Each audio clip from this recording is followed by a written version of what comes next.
to get into the unitive world underneath, underlying and supporting the everyday practical world, there have to be certain alterations in one's common sense. Now, there are certain ideas, and beyond these ideas, certain feelings that are difficult to get across, not because they're intellectually complicated, not at all because of that, but because they're unfamiliar. They're strange. We haven't been brought up to accommodate them.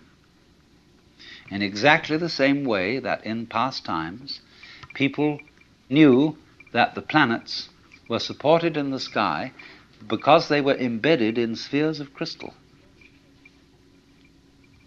And if they weren't embedded in spheres of crystal, and of course you could see them because you could see through them, they would fall down on the Earth. And now when astronomers finally suggested that there were no crystal spheres, people felt unbelievably insecure. See? They had a terrible time assimilating this idea. Now, do you see what it involves to assimilate a really new idea? You have to do quite a flip. For example, there are some people whose number systems only account for quantities: 1, 2, 3, many.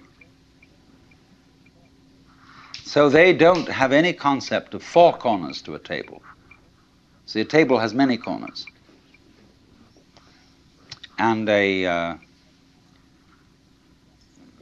pile of pebbles is, in that sense, equivalent in manyness to the 4 corners of a table. Now they have difficulty, you see, in beginning to assimilate the idea of counting through and numbering all those corners or all those pebbles. But we've done that. And so to us that is perfectly simple. But imagine the kind of mentality, the kind of person to whom that is not simple at all. Well, now, in exactly the same way, there is here what I'm trying to explain, a new idea that most people don't assimilate. And that is the idea of the total interdependence of everything in the world. The Buddhists in Japan call it Jiji-muge. Jiji-muge. Between thing and thing, between event and event, there is no block. And they represent this imagistically as a network. Imagine a multidimensional spider web covered in dew in the morning. And every single drop of dew on this web contains in it the reflections of all the other drops of dew. And of course, in turn, in every drop of dew that one drop reflects, there is the reflection of all the others again. And they use this image to represent the interdependence of everything in the world. In other words, if we give this dewdrop image, if we put it into a linguistic analogy, we would say this: words have meaning only in context. The meaning of any word depends upon the sentence or upon the paragraph in which it's found.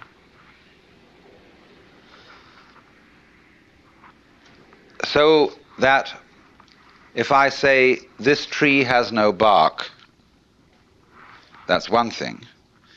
And if I say, this dog has no bark, that's another thing. So you see always that the meaning of the word is in relation to the context. Now, in exactly the same way, the meaning, as well as the existence of an individual person, an organism, is in relation to the context. You are what you are,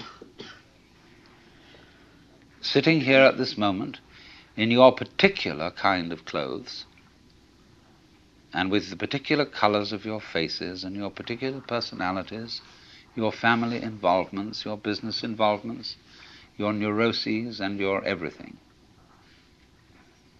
You are that precisely in relation to an extremely complex environment. So much so that if, let's take for example this piece of wood that forms a support to the beam out here. Now believe me, this is true. You can see that has little nubbles on it and so on. If it were not the way it is, you would not be the way you are. The line of connection between what is, it is, and you are is very, very complicated. Also, we could say, if a given star that we observe didn't exist, you would be different from what you are now. I don't say you wouldn't exist, but you would exist differently. But you might say the connection is very faint, is something that you don't ordinarily have to think about. It's not important. But basically it is important. Only you say, I don't have to think about it, because it's there all the time. See, for example, the floor is underneath you all the time. Some sort of floor, some sort of earth. And you really don't have to think about it. It's just always there. It's always around. If you become insensitive, you stop thinking about it. But there it is. And so in the same way, our subtle interdependence with, mind you, it's not just our plain existence. It's the kind of existence we have is dependent upon all these things. Also our plain existence, but that gets way down. But the fundamental thing is existence is relationship. In other words, if my finger up here is all alone and the wind doesn't move and nothing touches it, it stops knowing that it's there. But if something comes along and does, immediately it's aware that it's there. So,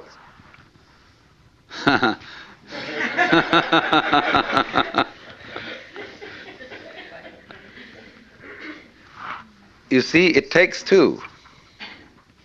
We could have so much fun, but it takes more than one. And she don't want it.